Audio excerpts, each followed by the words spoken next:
자, 이번에는 돈이 흐르는 스토리, 돈맥을 좀 짚어보는 시간입니다. 정부가 자금을 출자해 설립한 이 국토교통부 산하 주택도시보증공사 허그가 지난해 영업 손실을 기록했습니다. 지난해 수면 위로 드러나기 시작한 전세 사기 사건의 미반환 보증금을 대위 변제한 규모가 급증했기 때문인데요. 전세 사기 파장이 심상치가 않습니다. 오늘은 전세 사기를 피하기 위해서 꼭 알아야 할 것들을 꼼꼼히 알려드리는 시간을 준비했습니다. 투미 부동산 컨설팅 김재경 소장과 함께합니다. 어서 오세요. 네, 반갑습니다. 네, 최근 전세 사기 관련 뉴스가 끊이지 않게 나오고 있고 또 극단적인 선택을 하는 사람들도 늘고 있습니다. 이 정부가 전세 사기 대책을 발표하고 있는데요. 기본적으로 어디까지가 전세 사기인지 전세 사기의 개념을 좀 정리해 보면 좋겠습니다. 기본적으로 사기라고 하면 이제 악의를 가지고서 상대방을 기망으로 인하여 재산상의 편익을 취하는 걸 사기라고 정의합니다. 네. 그러다 보니까 우리가 악의라고 했었을 때 이 악의가 우리가 선한 의도, 나쁜 의도, 그 선의 악의가 아니라 법령에서 말하는 이제 악의, 선의 같은 경우는 인지 부인지거든요. 그러면 내가 이거를 인지하고 있었냐, 아니면 모르고 있었냐로 선의 악의를 판별합니다. 그러면 재산상의 편익을 취하고 우리가 전세 사기라고 얘기하는 게 성립하려고 하면 애초에 전세를 넣을 때 너의 전세 보증금을 내가 편취해가지고 재산상의 이득을 취하려는 목적을 가지고 처음부터 전세를 넣으면 그게 전세 사기인 거죠. 네. 그러다 보면 사실 지금 현재 전세 사기로 이야기가 많이 나오고 있지만 사실 사기인지 아닌지 모호한 부분들도 정말 많긴 하고 네. 그리고 실제로 전세 사기라고 부를 수 있을 만한 진짜 나쁜 사례들, 진짜 뭐 처벌받아야 되는 사람들도 많이들 등장하고 있습니다. 그런데 지금 현재로서는 이게 그냥 전세를 놨는데 지금 역전세가 발생하다 보니까 전세 보증금 미반환 사례들이 계속적으로 발생하고 있거든요. 네. 그런 부분들에 대해서도 이게 사기에 대한 부분들에 대한 정의가 좀 명확하게 되어야도 이게 우리가 논의가 좀 제대로 될 수 있을 것 같아서 좀 어느 정도 얘기해 보았습니다. 네, 진짜 사기라고 말할 수 있는 부분도 있지만 사기라고 보기에는 애매한 부분도 있기 때문에 아무래도 중요한 것은 전세 사기를 피하는 방법이 아닐까 싶은데 전세 사기를 피할 수 있는 비법을 좀 알려주시죠. 네, 정말 중요한 부분 중 하나가 우리가 통상 전세 사기라고 말하는 거가 전세 보증금을 반환받을 때가 되었는데 전세 보증금을 못 받는 거를 넘어가지고 내 전세 보증금이 떼이는 상황들이라고 볼 수 있거든요. 근데 이런 전세 사기 같은 경우에서 진짜 작정으로 사기를 치려고 하는 사람들까지는 우리가 뭐 어렵다 하더라도 그래도 통상적으로 우리가 일반적인 유형에서는 피할 수 있는 부분이 분명 존재합니다. 네. 바로 어떤 상황이냐면 우리가 대항력을 갖추라는 표현을 정말 많이 합니다. 요즘은 시청자 여러분들께서도 하도 전세 사기 관련해서 뉴스들이 계속 나오다 보니까 대항력을 갖추는 게 중요하다라는 말들을 한 번쯤은 들어봤을 텐데요. 이게 어떤 의미냐면 우리가 결론부터 말씀드리자면 확정일자와 전일신고를 해야 된다라는 표현을 합니다. 네. 이게 왜 중요하냐? 우리가 기본적으로 물건에 대해서 우리가 이걸 대항한다라고 대항한다고 하려고 했었을 때는 전세 보증금에 대해서 전세권 등기를 쳐야 됩니다. 네. 근데 대부분 사람들이 뭐 전세권 등기 설정을 해본 적이 없을 거예요. 뭐 아나운서님 같은 경우는 뭐 전세권 설정해 본 적이 있으신가요? 네, 없는데요. 그렇죠. 네. 보통 애초에 그게 뭐야? 라는 그 답변이 제일 많을 거고 실제로 등록을 하려고 요구를 한다 하더라도 집주인이 너 그렇게 요구하는 사람은 너가 처음이야 라고 오히려 그런 걸 왜 해? 라는 식으로 되묻는 사람들도 많습니다. 그런 경우도 많군요. 네. 네. 그렇다 보니까 분명 법적으로는 존재하긴 하지만 하도 이게 문제가 심각하다 보니까 이제 민법에 의해서 보다 확장해서 이제 임대차 보호법에 주택 임대차 보호법에 이제 채권의 물권화라고 표현하는 권리를 이제 가져오게 됩니다. 일반적인 전세 계약은 채권인데 이게 확정일자랑 전일신고를 받게 되면 우리가 경공매로 넘어간다 하더라도 대항력을 갖췄었을 때 이제 물권적인 지위를 획득할 수 있기 때문에 꼭 해당 사항들을 참고하셔야 되고요. 그 다음으로 중요한 거는 물권화가 된다 하더라도 내가 선순인지를 꼭 확인해 보셔야 돼요. 그래서 근저당권을 열람해 보았을 때, 그래서 등기부 등본을 열람해 보았을 때 근저당권이라든지 가등기라든지 가압류라든지 이런 제한 사항들이 걸려 있는지를 꼭 확인해 보시면 좋을 것 같습니다. 네, 이 말씀해 주신 대로 전입신고와 확정일자가 중요하다는 말은 이전부터 참 많이 들었는데요. 그런데 아무리 선순위라고 해도 집주인이 돈이 없어서 돈을 못 돌려주게 되는 경우들이 요즘 많아지고 있는데 이게 경매로 넘어가게 되면 이때 보증금보다 낮게 입찰이 되면 그때는 정말 위험해지는 거 아닌가요? 해당 사항 역시도 많이들 오해하는 부분 중 하나입니다. 보통 일반적으로 요즘 뉴스 기사에서 나오는 것들 보다 보면 예를 들어 내 전세 보증금이 5억인데 네. 경매로 넘어갔을 때 5억 이상이 낙찰이 되면 상관이 없겠지만 5억 미만으로 낙찰이 된다. 네. 그럼 내 전세 보증금 다 못 돌려받는 거 아니냐? 어떡하지? 이런 생각하게 그쵸? 되거든요. 그러면 내 보증금이 극단적으로 5억짜리 전세인데 3억이 낙찰이 됐어요. 뭐 선순위니 뭐니 아무것도 없다고 했었을 때 그러면 내가 미반환 받은 금액이 2억이 있잖아요. 네. 이 2억이 떼이는 줄 아시는 분들이 있는데 음. 이게 민법 공부를 조금이라도 좀 해보시면 이게 오해라는 부분을 알 수 있을 겁니다. 내가 대항력을 제대로 갖춰놓고 그리고 확정일까지 이제 확정일자는 전입신고를 해서 대항력을 갖춰놓았다고 했었을 때 아까 선순위를 유의하셔야 된다는 얘기했잖아요. 네. 그러니까 내가 말소 기준 권리라는 게 분명히 있습니다. 경매를 들어가게 했었을 때 경매를 청구한 기준 권리를 이제 말소 기준 권리라 하는데 그건 용어에서도 알 수 있듯이 말소 기준 권리라는 말 자체가 그 기준 선 이하에 있는 권리들은 말소가 된다는 얘기예요. 네. 그렇기 때문에 그럼 내가 말소 기준 권리보다 위에 있다라고 하면 내 보증금은 보호받을 수가 있다라는 것이고요. 네. 그럼 보다 구체적으로 설명을 예시를 들어드리도록 하자면 네. 내가 뭐 한 7억짜리 집에 전세 보증금 5억으로 들어갔어요. 안전할 네. 줄 알았는데 낙찰이 극단적으로 뭐 4억이든 3억에 낙찰이 돼버린 거예요. 미반환된 1, 2억이 있을 텐데 그럼 낙찰자가 이제 3억에 내가 낙찰을 받았다 해서 그걸로 끝나는 게 아니라 이게 선순위 채권자한테도 내 보증금을 돌려줘야 되는 거죠. 그 1, 2억을 마저 더 줘야 되기 때문에 낙찰자는 최종적으로는 사실상 5억의 산꼴이 되는 거고 보증금을 임차인 같은 경우는 지킬 수가 있다라는 것입니다. 그렇기 때문에 우리가 현실적으로 많이들 얘기하는 것처럼 뭐 극단적인 사례도 나오고 있는 그런 케이스 같은 경우는 전세 보증금을 잃어버리는 사람들이 그런 극단 선택들을 하지 않습니까? 네. 그런데 제일 중요한 건 전세 보증금을 지키는 것이고 그 전세 보증금을 지키려면 내가 대항력을 갖추고 선순위이기만 한다라고 하면 설령 낙찰가액이 뭐 부족한다든가 요즘 뉴스에도 많이 나오잖아요. 이제 경공매에 대한 기본 집행 비용이라든지 그리고 당해세 같은 경우는 국가가 먼저 징수하는 부분이 있는데 설령 그걸로 인해서 모자른다 하더라도 내 전세 보증금은 지킬 수 있기 때문에 꼭 해당 사항들을 체크하셔야 된다라는 부분을 강조해드리고 싶습니다. 네, 낙찰자가 돌려줘야 하는 부분이 있는 거군요. 그래서 적어도 선순위인 것을 꼭 확인을 하고 또 대항력을 갖추면은 보증금을 잃지 않는다는 말씀을 해주셨는데요.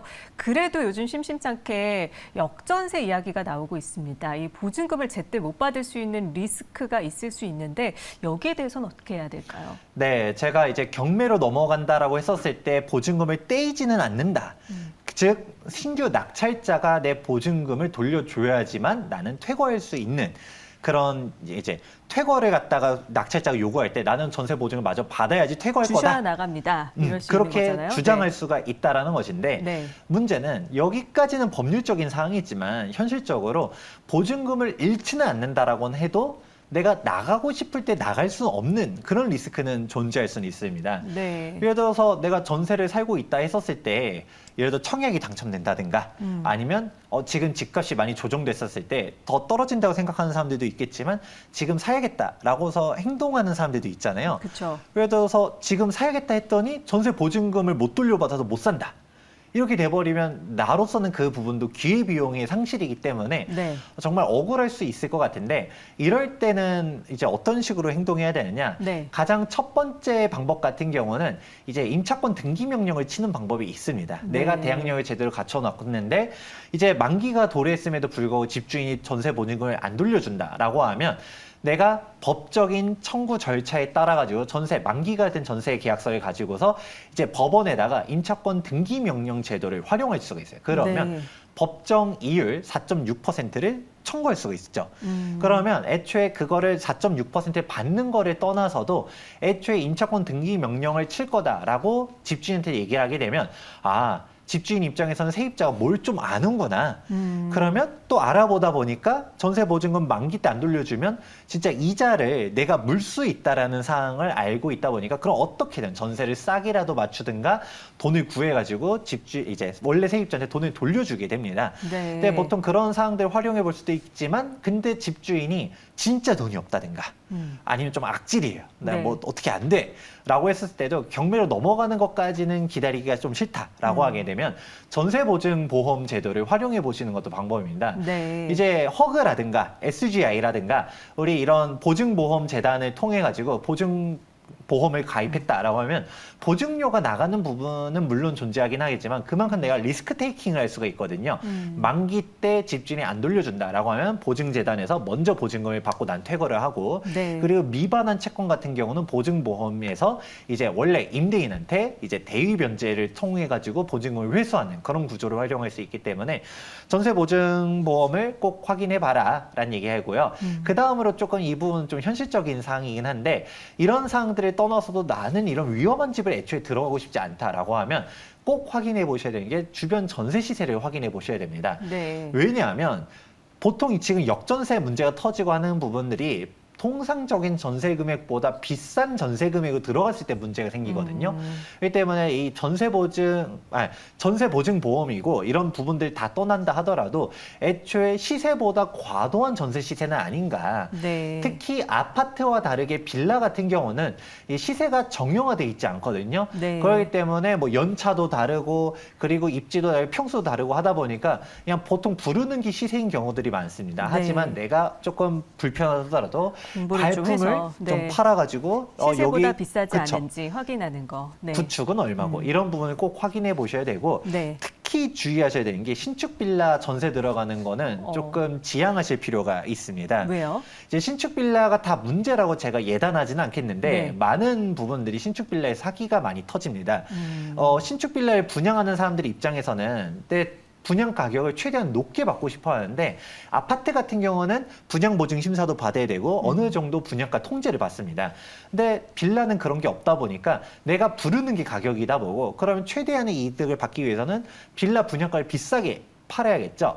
그러면 우리가 분양가를 갖다 전체 시세는 5억짜리 동네인 시세를 6억에 내가 분양하고 싶은 거예요. 그러면 네. 비싸게 팔려고 하면 전세 금액을 높게 맞춰놔야 네. 그래야지 이제 팔기가 쉬워지는 그런 부분들이 있다 보니까 보통 이런 부분에서 신축이다, 인테리어 잘 돼 있다, 풀옵션이다 라고 하면서 또 뭐 이자도 지원해 주겠다 네. 라고 하면서 또 전세 중개 보수도 안 받겠다 하는데 우리 공짜 점심은 없다라는 네, 부분 꼭 여기 확인해 혹하면 안 보시면서 된다. 이런 말씀이신 부분에서 거죠? 특히 네. 요즘 뉴스 나오는 부분들 네. 우리가 뭐 강서구의 화곡동이라든지 인천의 미추홀구라든지 특히 신축 빌라 촌들이 많았었던 곳들입니다. 네. 해당 부분들을 주의하시면 좋을 것 같습니다. 네, 이 기본적으로 보증금을 지키기 위한 필수 조건들 알려주셨는데요. 임차권 등기 명령을 친다. 그리고 전세 보증 보험을 가입한다. 그리고 주변 전세 시세를 꼭 확인하고 또 신축 빌라 전세는 주의할 필요가 있다. 이런 얘기 해주셨는데요. 그런데 해당 부분은 예방에 대한 측면이고 이미 전세 사기를 당한 피해자분들은 정말 한숨이 나올 수밖에 없습니다. 정부의 전세 사기 방지 대책 궁금한데요. 오늘 이 시간 국회에서도 전세 사기 특별법 제정안 관련해서 심사를 재개하는 상황이죠. 어떤 방지 대책들이 있는지 좀 알려주시죠. 결론부터 말씀드리자면 조금 부족하다라는 생각이 듭니다. 네. 일단 안을 봤을 때 이제 적용 대상이 되기까지가 너무 험난해요. 기본적으로 대항력과 확정일차를 갖춰야 되는데 그럼 제가 앞서서도 설명드렸던 것처럼 시간의 차이가 있을 뿐이지 대항력과 확정일차를 제대로 갖춰놨다라고 하면 전세 보증금을 지킬 수 있는 사람들이다 보니까 흔히 뉴스에서 나오는 것처럼 전세 보증금을 잃어버리시는 분들이랑은 약간 동떨어져 있다는 부분들이 있고 그리고 그분들한테도 좀 더 지원을 해주겠다는 게 이번 특별법 방안인데 여기서도 임차권 경공매를 갖다 좀 지원한다든가 아니면 우선 매수 청구권을 준다든가 아니면 뭐 이런 사항들 지원책들도 있지만 그게 과연 꼭 필요한 사항이냐 필요하지 않은 부분들도 있고 또 일단은 적용 대상에 대해서 소득 기준도 있다든가 너무 한정적이다 보니까 사실 진짜 시중에서 말하는 것처럼 이제 진짜 피해자들한테 절실한 대책과는 좀 거리감이 있다라고 저는 보고 있습니다. 네, 그렇군요. 정부의 대책이 좀 도움이 되는 사람도 있겠지만 이 지원 대상이 해당이 안 될 경우에는 또 이런 대책이 과연 무슨 필요가 있나 싶을 수도 있는데 김 소장께서 생각하시는 정부에서 꼭 내야 하는 대책은 뭐라고 생각하십니까? 짧고 굵게 얘기해 주시죠. 네, 시간상 좀 길게 얘기 드리기 어려운데 해당 사항 같은 경우도 일단 분명 정부 입장에서도 다 지원해 주기도 어렵고 보면 미봉책인 부분들은 있다고 생각합니다. 저는 근데 이런 지원책보다도 근본적인 원인을 해결해야 된다고 봅니다. 보통 대부분 이런 전세 사기가 발생되는 원인들을 확인하다 보면 이미 몇 년 전부터 이유들이 있었습니다. 세모녀 사건이라든지 갭 투자 500채 이런 구조적인 문제가 안 생기도록 해야 되는데 가장 중요한 거는 그런 신축 빌라 업자라든가 이런 구조를 짜는 사람들에 대한 처벌 규정들이 좀 강력하게 있어야지 앞으로 더 이상 이런 피해 사례들이 발생하지 않지 않을까라고 저는 생각하고 있습니다. 네, 처벌 규정이 강력해져야 한다 얘기 들었습니다. 오늘 돈이 흐르는 스토리에서는요, 전세 사기를 피하기 위해서 꼭 알아야 할 것들 투미 부동산 컨설팅 김재경 소장과 함께 꼼꼼히 알아봤습니다. 오늘 말씀 고맙습니다.